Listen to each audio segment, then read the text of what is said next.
Hello guys, உங்கள் குழந்தைங்க கீரை சாப்பிட்ணுமா? அப்போ இந்த மெத்தடை ட்ரை பண்ணுங்கள். முதல்ல ஒரு பாத்திரத்தில் ஒரு டம்ளர் பருப்பு எடுத்துகிட்டு அதை நல்லா கழுவிட்டு வேக வைக்கணும்.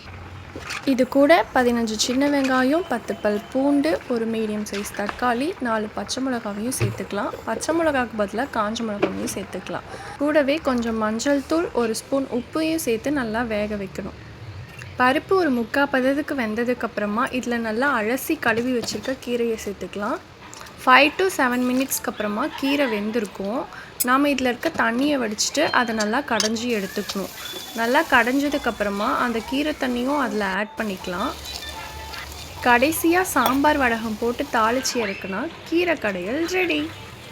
நல்ல சூடான சாதத்தில் இந்த கீரை கடையில் போட்டு மேலே 2 ஸ்பூன் நெய் ஊற்றி பொட்டேட்டோ ஃப்ரை இல்லைனா சிப்ஸோடு வச்சு சாப்பிட்டு பாருங்கள். சும்மா அட்டகாசமாக இருக்கும்.